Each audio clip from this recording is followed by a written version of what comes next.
नमस्कार, आप देख रहे हैं दृष्टि न्यूज। तमाम खबरों के लिए चैनल को लाइक, शेयर और सब्सक्राइब जरूर करें। आमतौर पर रावण को लोग राक्षस मानते हैं और देश में विजयदशमी पर रावण का दहन किया जाता है। पर एक गांव ऐसा भी है जहां लोग रावण को भगवान मानते हैं, रावण को अपना आराध्य देवता मानते हैं, रावण की पूजा करते हैं। यहां लोगों की रावण के प्रति भक्ति देखने लायक होती है। जय लंकेश अपने शरीर पर लिखवाए हुए होते हैं। यहाँ के लोग रावण को प्रथम पूजनीय मानते हैं। भारत में दशहरा पर सभी जगह रावण का दहन किया जाता है, पर विदिशा जिले के रावण गांव में रावण की पूजा की जाती है और रावण बाबा के मंदिर में विशाल भंडारा भी होता है।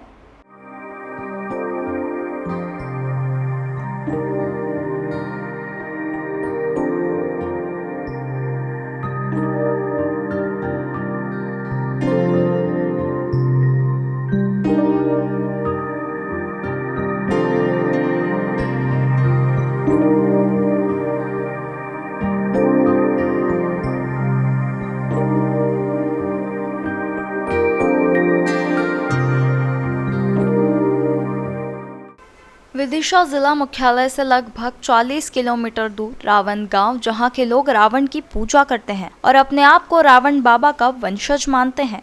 रावण गांव में जब अभय तिवारी के घर पहुंचे तो देखा कि उनके घर के मुख्य दरवाजे से लेकर घर के आंगन में खड़े वाहनों पर जय लंकेश लिखा हुआ था। रावण गांव के लोगों की रावण के प्रति भक्ति देखकर आश्चर्यचकित हो गए। यहाँ गांव के स्कूल, ग्राम पंचायत पर भी रावण लिखा हुआ है। रावण बाबा मंदिर के पुजारी पंडित नरेश तिवारी ने बताया कि सामने रावण बाबा के मंदिर से उत्तर दिशा में 3 किलोमीटर दूरी पर एक बूधे की पहाड़ी है। ऐसी मान्यता है कि इस पहाड़ी पर प्राचीन काल में बुद्ध नामक एक राक्षस यहाँ रहा करता था, जो रावण से युद्ध करने की इच्छा रखता था। तब वह युद्ध करने लंका पहुंचता है तो वहां लंका की चकाचौंध देखकर मोहित हो जाता है। वहीं पंडित नरेश महाराज रावण मंदिर पुजारी ने बताया कि हमारे पूरे गांव के इष्ट कुल देवता कहलाते हैं रावण बाबा। इन्हें हम सब गांव वासी मानते हैं। वहीं कहीं भूल चूक हो जाती है तो हमें उसका परिणाम भुगतना पड़ता है, इसलिए हम भूल चूक नहीं करते। जय लंकेश हमारी गाड़ियों पर लिखा मिलेगा। जय लंकेश नहीं लिखेंगे तो हमारा वाहन नहीं चलेगा। ट्रैक्टर, ट्रॉली, जीप, मोटरसाइकिल, सब वाहनों पर जय लंकेश लिखा मिलेगा, तभी हमारा वाहन चलता है। वहीं प्रतिमा को खड़ा करने को लेकर कहा कि पहले किसी ने प्रतिमा से छेड़खानी करने की कोशिश की थी तो गांव में आग लग गई थी। वहीं पुजारी नरेश तिवारी ने बताया कि दशहरे के दिन विशेष श्रृंगार किया जाता है और दूर दराज से श्रद्धालु दर्शन के लिए आते हैं। वहीं विशेष आरती के उपरांत कन्या भोज एवं भंडारे का आयोजन भी किया जाता है। इस मंदिर की ये मंदिर इस पूजनीय है। इस गांव के अंदर रावण बाबा महाराज के मंदिर पूजनीय है। इससे ही पूजा करके ही सब काम सिद्ध होते हैं। जहाँ से रावण बाबा महाराज के से ये शादी ब्याह अपन करें, कुछ भी करें संबंध, तो ये तेल को फुआ रखो जाते हैं इनकी नावी में। आधा फुआ ले जाते हैं, भतौर में रखते हैं गणेश जी बना कर, जो अपन कढ़ाई रखते हैं शादी ब्याह में। जब वो कढ़ाई अपनी चालू होती है, नहीं वो कढ़ाई नहीं आती है। और बिनकी ये तलवार है इस तालाब में। और इधर से कहूँ का एक दाना बहता था इनसे लड़ गई, जहाँ का रावण महाराज का उनकी शक्ति खत्म हो जाती थी। कितने फीट गहरा होगा ये तालाब लगभग, और इसकी मिट्टी के क्या फायदे? इसकी मिट्टी से साफ चर्म रोग खत्म हो जाती हैं सब। अच्छा। इनमें हम मुँह में डालते, हाथ पैरों में लगाते, और कभी हमने ऐसे गैती से नहीं खत्म हो तालाब को। हमारे गाँव वाले ने कोई ने गैती नहीं लगाई। कितना गहरा होगा लगभग? ये लगभग होगा गहरा 10 फीट तो होगा कम से कम। हाँ 10 फीट गहरा होगा, 20 फीट नहीं होगा। और क्या क्या शुभ काम कार्य होते हैं यहाँ पर मंदिर से? ये मंदिर से सब पूरे काम सिद्ध होते हैं। जो अपन चाहो वो आप बोलोगे वो काम होगा। जहाँ भी आपका भी होगा। हमारे गांव के सभी वैसे रावण को बुराई का प्रतीक माना जाता है। बुराई की प्रतीक वे लोग मानते, बाबा एक अलग है, वैसे हमारे हिसाब से नहीं है। पूरे देश में क्या एक यही मंदिर है? हाँ यही मंदिर है साहब। हाँ अपने आसपास के अंदर कहूँ नहीं है जी मंदिर। दशहरे के दिन इसकी क्या? इसकी दशहरे के दिन सब लोग गाँव की पूजा करते हैं, सब लोग इनको पूजते हैं पूरे गाँव वाले। और आज भी ये चुंदी निकली थी माता बहू की, तो वो भी यहीं से निकली। इसकी मान्यता बहुत साल से चली आ रही हैगी, और कि नहीं। और हम 50-60 की हो चुके जब से अब तक हम वही देख रहे हैं।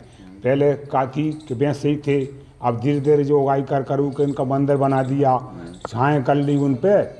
इसलिए कहूँ भी पूजा पाठ आप करेंगे तो पहले प्रथम पूजा इनकी की जाती है। इसके बाद पूजा अपनी फिर घर जान के फिर पूजा करो। शादी ब्याह करोगे तो तेल को फुआन खन लगेगो, फिर वो तेल को फुआ ले जान के अपने लड़का लड़की की शादी होएगी, फिर उन खन लगाओ जाते। इसलिए कछु कार्यक्रम जो करेंगे नहीं तो पहले काम इनका ही किया जाता है। इसलिए जी हमें रावण बाबा पूजनीय हैं। कहूँ भी जाते हैं, कोई कहते हैं रावण को जलाते हैं, रावण को जलाते हैं, नहीं कुछ नहीं। हमारे यहाँ जो रावण है आज तक मनाते चले आ रहे हैं और वो पीढ़ी चली जा रही है, और वो इसलिए इनकी मानता हम कभी नहीं छोड़ सकेंगे, चाहे वे दुनिया में चले जाएं। कब से मंदिर स्थित है? मंदिर बहुत पुराने चला आ रहा है जी। और यहाँ पर क्या है, यहाँ देखने में आ रहा तालाब है, तालाब में एक तलवार भी है। तालाब में एक तलवार है, तलवार आज भी है वो। अब इसलिए ये तालाब ही पहले जो ऊंचा था अब गहरा कर दिया, उसे पानी भर दिया उसका, तो वो तालाब उनकी तलवार है। तलवार की आज तक कोई ने थाई नहीं ली कैसी है का है, वो जैसो चलवा रहा हो वैसो ही परंपरा बाकी चली आ रही है। पीढ़ियाँ हो चुकी होंगी लगभग आपकी? अब पीढ़ी हमारी साहब बहुत हो चुकी पीढ़ी तो है। जब से हम देख चले 50-60 की हमारी उम्र हो गई, अभी भी देख चले आ रहे हैं। बूढ़े बूढ़े आदमी ने पूरी जानकारी सब मेरे जी आ रहा, वो यही बात बताते कि बूढ़े से पूछोगे वो भी यही बात बताएगा, और जो कोई देख रहा हो वो भी यही बात बताएगा इनकी, है। इसलिए यहाँ के हमारे जो देवी देवता जो हैं नारायण महाराज, ये पूजनीय हैं। इसलिए इनको मानता, हर काम इनका ही पर किया जाता है, इसके बाद में अपना काम सिद्ध होता है। और अपनी यदि इनकी पूजा नहीं की जाएगी तो आपके काम सफल कोई काम होंगे, कोई सफल नहीं होंगे। इसलिए इनकी पहले प्रथम पूजा, हर काम में प्रथम पूजा होती है इनकी। ये हमारे रावण बाबा महाराज तो बहुत टाइम की मूर्ति स्थापित है, आज की नहीं है, कुछ युगों की स्थापित मूर्ति है और चेतन मूर्ति है, चेतन स्थान है। हमारे सारे पूरे कार्य यहीं से संपन्न होते हैं। और जहाँ हम पूजा नहीं करते हैं, शादी है, वान है और यज्ञ है, कथा भागवत जो भी हमारी जैसे कोई सा भी हम सब कार्य होगा तो पहले प्रारंभ हम यहीं से करेंगे। तो जैसे शादी है तो पहले निमंत्रण और उनसे कह के जाएंगे, हमारी शादी संपन्न होगी। और नहीं तो फिर कढ़ैया गर्म नहीं होगी, जहाँ पूजा करके नहीं जाएंगे या नहीं करेंगे। तो जैसे यज्ञ है तो यज्ञ में ही पहले प्रथम पूजा है हर कार्य में, ऐसा जहाँ का है साहब। यहाँ पे एक तालाब भी है और एक टेकरी है, इसका क्या है? ये तालाब है, ये तालाब में रावण बाबा महाराज की जो है तलवार गड़ी है। और ये टेकरी है जहाँ में कोई दानव रहता बहुत पहले, वो रावण महाराज से लंका के लाने युद्ध करने के लाने जात तो वहाँ पर इनकी मूर्ति देख के नहीं देख के उसकी जो है क्रोध वो शांत हो जाता तो देख भी मैं। तो उनने महाराज जी ने पूछी आपका कैसा आगमन हुआ? कहना महाराज जी हमारे क्षेत्र में हमसे लड़ने वाला कोई नहीं है, इसलिए हम जहाँ पर आते हैं। फिर जब रावण बाबा महाराज आए उसे समाप्त करके जहाँ पर विश्राम किया है, जब से ये स्थापित मूर्ति है साहब। और ये चेतन स्थान है, सब बहुत दूर दूर लोग के जहाँ पर आते हैं दर्शनी। अभी इतना दिल्ली बम्बई वे तो आते ही रहे, जीप में 2-4 जीप प्रति रोज आती हैं। कितने वर्ष होगा होंगे मंदिर को? देखो ये तो मूर्ति बहुत प्राचीन मूर्ति है, कोई पता नहीं है कब की, जब गांव से पहले ही स्थापित मूर्ति है।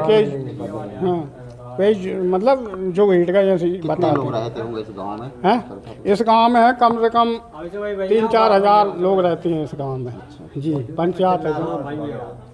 और सभी हमारे मनोकामना जो जहाँ से कह के जाता है उसका कार्य संपन्न होकर मनोकामना पूरी होकर ही रहती है।